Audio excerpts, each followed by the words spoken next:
লটকন চাষে লাখপতি হয়েছেন জাকারিয়া। শখের বশে শুরু করলেও এখন তার মাসিক আয় ১.৫ লাখ টাকা। লটকন চাষে নিজের ভাগ্যের চাকা ঘুরিয়ে এলাকাবাসীর মুখে মুখে এখন জাকারিয়ার নাম। পেশায় হোমিও চিকিৎসক হয়েও জাকারিয়া এমন উদ্যোগে চাঞ্চল্যের সৃষ্টি হয়েছে গাজীপুরের শ্রীপুরের তেলহাটির তালতলা গ্রামে। গাছে ঝুলছে সবুজ লটকন, আবার কোনো গাছে হলুদ বর্ণের পাকা লটকন ঝুলছে। চাষের ৪ বছরের মাথায় ৫০০ কেজি লটকন উৎপাদন করে পরের বছর ৭০০ কেজি এবং চলতি বছরে ১,০০০ কেজির বেশি লটকনের স্বপ্ন দেখছেন ডাক্তার জাকারিয়া। শুরুতে ২ বিঘা জমিতে মাত্র ১০০টি গাছের চারা রোপণ করেন তিনি।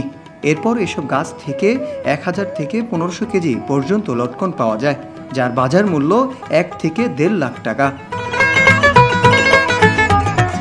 পেশায় হোমিও চিকিৎসক হয়ে নরসিংদী জেলায় ঘুরতে যান ডাক্তার জাকারিয়া। সেখানে থোকায় থোকায় লটকন দেখে মুগ্ধ হন তিনি। পরে ১০০টি কলমের চারা এনে নিজের ২ বিঘা জমিতে রোপণ করেন জাকারিয়া।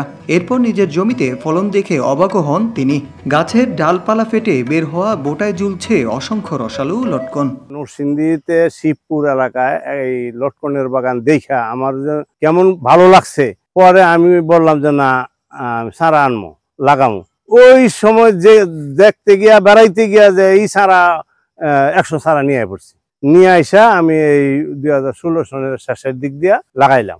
লাগানোর পরে তাদের পরামর্শ অনুযায়ী মধ্যে মধ্যে কৃষি অফিসের পরামর্শ নিতাম, আবার এলাকার আরো যারা কৃষি কাজ করতো তাদের পরামর্শ নিয়ে সব মিলে ৭ বছরে এই পর্যন্ত বাগানটারে একটা প্রতিষ্ঠিত করতে সময় লাগছে। ৩ বছর পরের থেকেই ফলন আরম্ভ হয়েছে। তো এখন এই বছর ইনশাল্লাহ আল্লাহর মেহেরবানিতে খুব বাম্পার ফলন হচ্ছে, প্রায় ১,০০০ কেজির মতো ফলন পাইছি।